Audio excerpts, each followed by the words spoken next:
Take one. The Big Bang Theory is one of the most popular shows on television, loved by millions of people all over the world. I've got access to everything you don't normally see that brings the show to life every week. Obviously, as soon as I got onto set, I was very excited and walked down the stairs.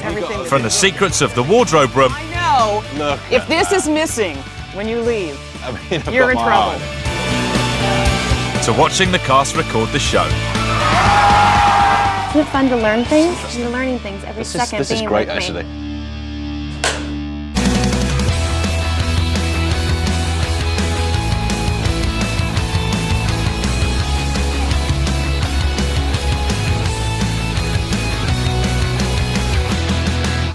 Welcome to the Big Bang Theory. Access all areas within reason. I can't just go waltzing into the ladies' loos or ladies' restaurants, whatever they call them.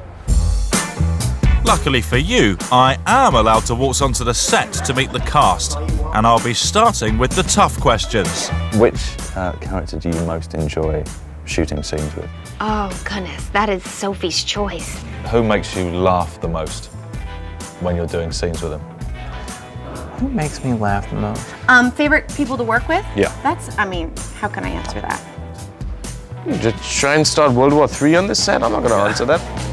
Kunal, Diva. Kunal, I don't like working with at all. No, sure. He, to be fair, said the same. I'm sure he did. Johnny Galecki, just outrageous. Who makes me laugh the most? You can say none of them. I know, I'm racking my brain right now. I can't even remember their names. Simon, another diva. I'm going to be diplomatic and say the cast. Yeah. Or none is probably better. Or myself. You should hear the things I say. But I don't want to bag on anyone. I mean, I enjoy them all equally. It's a little bit like joining high school. Boy, you were not liked in high school, were you? Not really. Is that my yearbook? Mm-hmm. Dear Leonard, you're really good at science. Maybe one day you'll come up with a cure for being a dork. Okay, jokes aside, what I really want to know is how they go about making the show each week.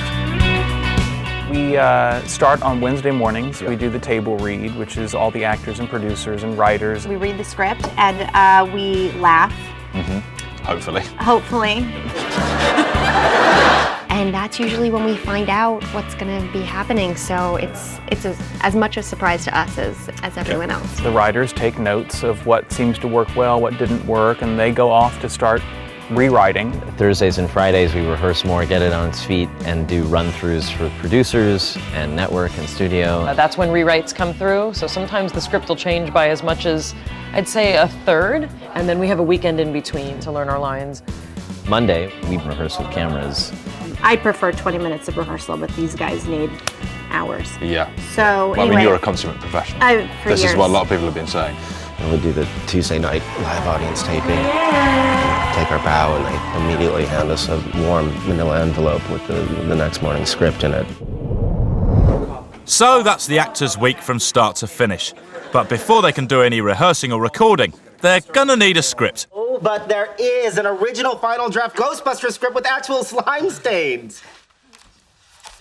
Oh, you're right, it's Ghostbusters 2, never mind. Each and every episode of The Big Bang Theory starts in this building, in the writer's room. Led by creators Bill Prady and Chuck Lorre, the team have to conjure up new and exciting ways of making us laugh. Ooh, dark matter, we better bring a flashlight. And if anyone knows the pressure of writing a hit show, it is Chuck Lorre, who also created 2.5 Men. How do you keep coming up with ideas that feel fresh and interesting when you've made 100 episodes of a show? Desperation and fear is a good motivator. It's like running through a tunnel with a train behind you for 9 months. You can't stop. All aboard! How much does the script change from when you kind of do your first table read? About 30–40%. Yeah. Is that quite typical? Oh gosh, I've been on shows where it changed 100% from table to shoot night. 120%, you know. I've never seen a show consistently where what we read at the table is so funny that the rewriting becomes a minimal amount. I can't seem to get in touch with Amy. I tried email, video chat, tweeting her, posting on her Facebook wall, texting her, nothing. Did you try calling her on the telephone? The telephone. It's very common on a lot of shows where what we read on the first day, Monday, there's not one word from that script that's there on Friday. Okay. We hear all the time the condition our scripts come in, the good condition they come in it's an anomaly. And it makes a difference, you know. I mean, they're not perfect. Every once in a while, we've certainly had scripts that we've had to work on more and have more changes during the week than others, and those are rough weeks. Guys, we are going to do a different line there. And if life like that was always like that here, it'd be a tear your hair out experience, I think. On the flip side, now I'm a little spoiled. Why do you even want this here? Its size is completely disproportionate to its purpose. Well, seeing as its purpose was to piss you off, I'd say it's spot on. Now, the writing's one thing. Sure, it's very good, but then every show has writers. But a show that features a theoretical physicist, an astrophysicist, an experimental physicist, a neurobiologist, a microbiologist, and a Howard Wolowitz obviously needs to use a lot of sciencey language that us at home can barely understand. Now, luckily, the actors and writers have someone to help them to ensure they don't embarrass themselves by saying loop quantum gravity when they mean string theory. And trust me, that is funny. I checked. I will graciously overlook the fact that she is an arrogant, subpar scientist who actually believes loop quantum gravity better unites quantum mechanics with general relativity than does string theory. How do you deal with all the kind of scientific content of the show? Do you just kind of leave blanks and then go? We have a brilliant astrophysicist named David Salzberg, who's a professor at UCLA. I basically get every script in advance and I look it over, and the writers actually know a lot of science and fill out what they want, and maybe it'll just need a little tiny tweak here and there, a change of word. Other times they'll say science to come. What is physics? We're going to be designing an experiment to look for the annihilation spectrum resulting from dark matter collisions in space. My tests of the Aronoff bomb quantum interference effect have reached an interesting point. Force, Earth gravity, equals mass times 9.8 meters per second. Right now we're testing the phase shift due to an electric potential. Are 9.8 meters per second squared as A, and we get Hermetic theory, algebraic gossip, and epidemiology. Time-dependent backgrounds in string theory. Howard says you're working on fundamental tests of quantum mechanics? Specifically quantum field theory and d-dimensional de Sitter space. I preserved it in a 1% solution of polyvinyl acetyl resin. Oh my God, that's the most romantic thing anyone's ever said to me that I didn't understand. And now we have Maya Bialik, who is, is a neuroscientist. Yeah. So she tells us when we're wrong in that area. When it comes to neuroscience and neurobiology, I guess I'm the unofficial authority. Yeah. Come on, tumor. Mama needs an aggressive little glioblastoma. Did you ever think that you would start using your neuroscience again in this way? No. Since getting my PhD, I never thought I would be acting as a neuroscientist. No. Amy's at the dry cleaners, and she's made a very amusing pun. I don't care for perchloroethylene, and I don't like glycol ether. Personally, I like the physics that's out there and incomprehensible, but I think I really like when it's physics that's sort of what we call freshman physics. We don't need strength. We're physicists.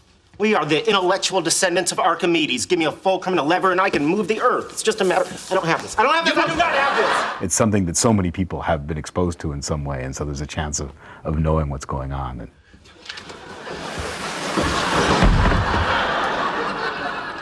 Ah, gravity, thou art a heartless bitch. And frankly, if people disagree with the science, they can send a letter to Dr. Salzberg or Dr. Bialik. There's nothing wrong with the science here. Perhaps you mean a different thing than I do when you say science. Fashion's probably not the first thing that springs to mind when you think of the Big Bang Theory, but for a show that's about some pretty unfashionable guys, they do all have their own distinctive style, from Sheldon's t-shirts to Howard's eye-wateringly tight trousers. They do stand out in a crowd.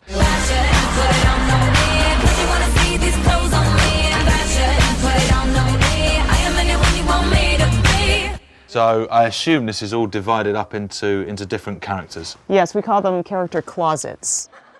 Sheldon, starting with the plaid pants, of course. Yes. And then all of his t-shirts back here. He's got his Green Lantern and Flash shirts. He's got a lot of t-shirts. They've all got a lot of clothes, to be fair. Oh, yes. Do you have a favourite Sheldon piece? I like this. Yes, that's nice. The evolution of man into a robot is nice. It screams Sheldon to me. Wow. I really like Raj's outfits because I like the fact that I think he looks quite cool. They all bridge cool, except Yeah. I throw something else that just ruins it all. I think he thinks it's pretty cool. When Raj first came to America, he was dressed head to toe in Miami Vice clothes because that was a big popular show in India at that time. What about arguably my favourite character, dress-wise and otherwise, Howard? Where's his stuff? He's got a room to himself. Of course he Yes. has. Hey, qu'est-ce que ça?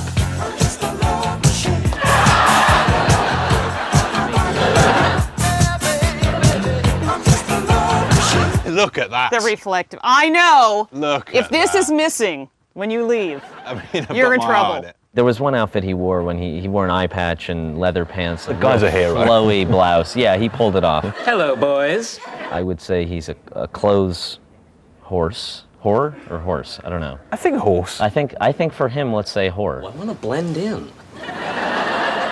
Do what? Toy Story? This I is think I Leonard. recognise these chords. Yeah. Yes. He A always. muted rainbow. Yes, muted. He's got a little bit of a bucket of water thrown on him compared to some of the other characters. Is this all stuff you want me to try on? No, this is stuff I want you to throw out. When I had to dress up as Supergirl, that was especially liberating. I don't know about you, but I feel empowered. Come on, I made that look good. yeah. Come on. I'm Batman.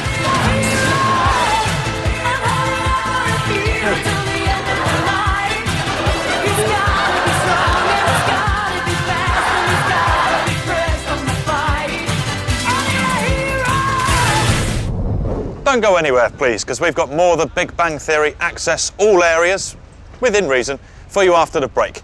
Coming up. I learned the secrets of the stairway. Once you've got down, you just sort of stand it against the wall here. And take my place in the audience to watch the cast record the show. I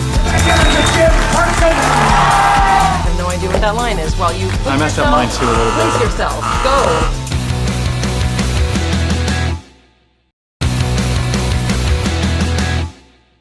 Welcome back to the Big Bang Theory Access All Areas.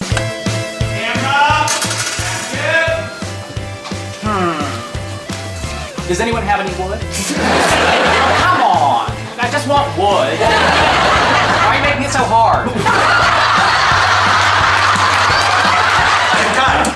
Okay, we've got the writing, the science, the wardrobe and the actors, but the world of the Big Bang Theory wouldn't be complete without the incredibly detailed set.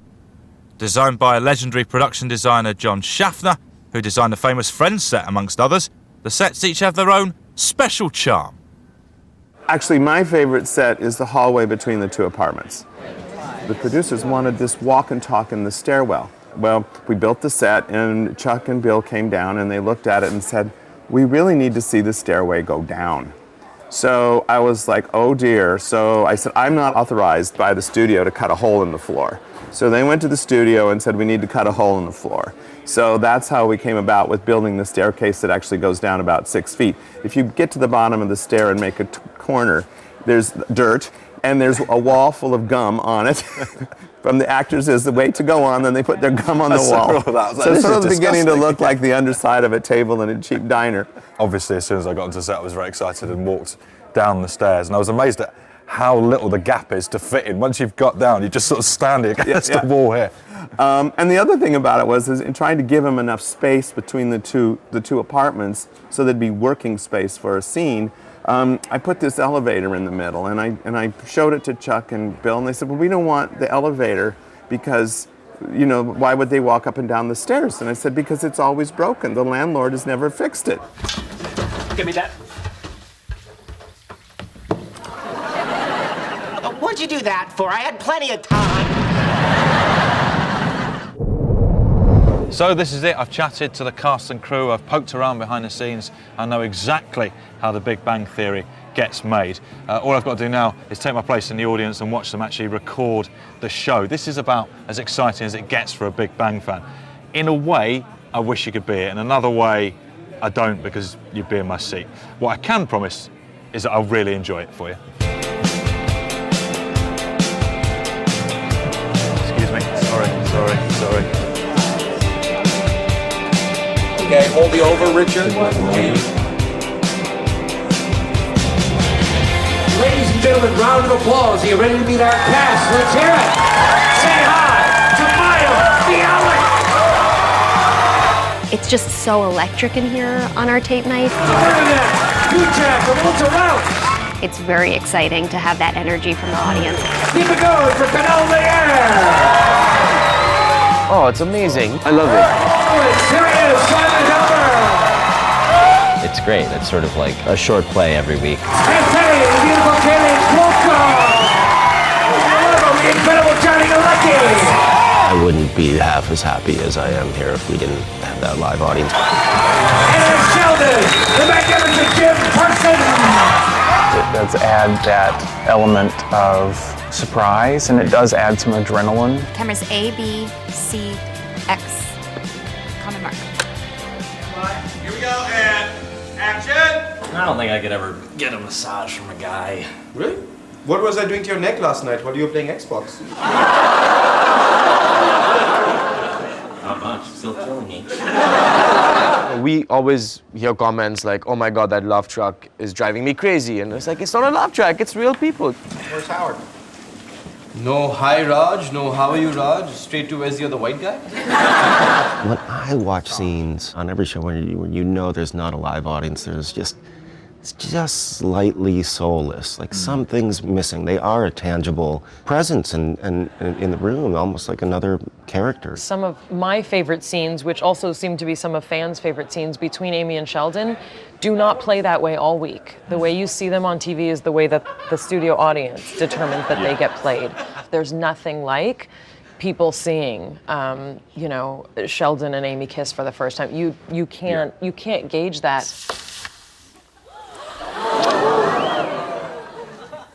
Fascinating.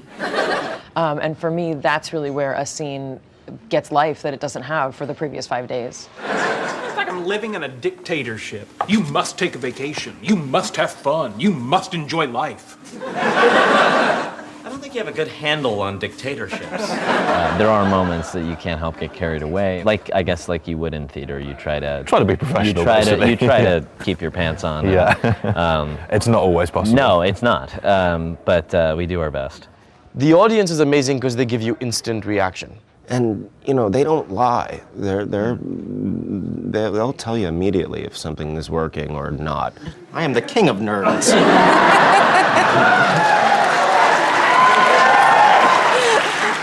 What does that mean? Oh, that means if anyone displeases me, I can arrange to have their email inbox spammed. And we do quite a bit of rewriting here on the fly with them. It means if anyone displeases me, I don't help them set up their printer. You have to listen for the audience to kind of get the rhythm of it, and then we wait for the laugh. And sometimes it never comes. Yeah, and then we cry a little bit guys? inside. Yeah, Guys? yeah. And I'm like, no, it's gonna come. I know it's been 10 minutes. Trust me, though. I've been doing this for a really long time, and it's humbling how often the studio audience will tell you that what you thought was hilarious is not hilarious, and what you thought was is fabulous. I just don't know how I'm gonna break it to him. How about topless? Well, you waggle those puppies in his face, I bet you get him to join the Marines. I think this is good. I hope it's good. I don't know. If it's not good, the audience will tell us it's not good and we'll fix it. Just don't know how I'm gonna break it to him. Hey, I'm a big believer in breaking bad news to a guy when you're in bed with him. That's how I told my high school boyfriend I slept with his brother.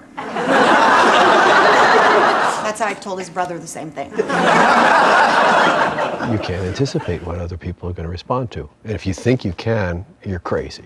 Time and again, we've run into situations where, with Sheldon specifically, where it's like, that's just coming off too mean. They're not laughing, they're going, oh, And that's not the intent. Sheldon's not cruel. No, Sheldon's honest. That's just one example. When instead of a laugh, there's a kind of a... Yeah. Yeah, then what are we doing? Richard Feynman was a famous American physicist, part of the Manhattan Project. Everyone in the world of science knows who Richard Feynman was. Now you do too. In front of the audience, most of us can stay pretty focused, but it's some of the playfulness like that Jim and I have that really kind of bring out some of the giggles. Stop it, Alright, stand by. She broke that. It was fine. You control yourself. All right, here we go. And are there times when you do just totally lose it, even though the audience are there? Oh, and as far as like getting the church giggles, and you just can't yet. Well, that's well, Kunal is the worst at that. He cracks himself up constantly. Follow your heart.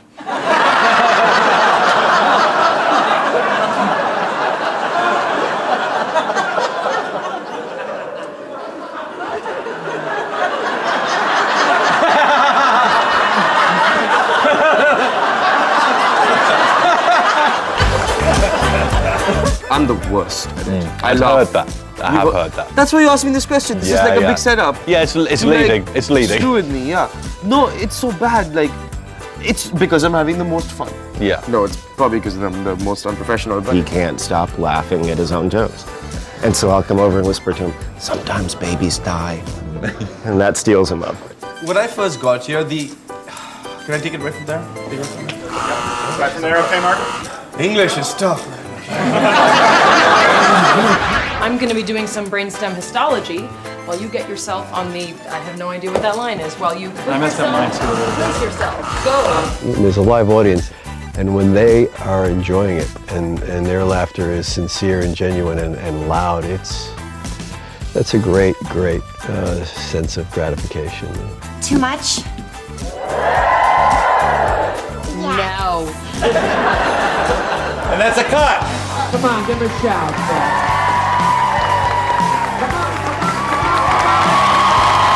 We have a wonderfully loyal audience, and there's a bond there over 5 years.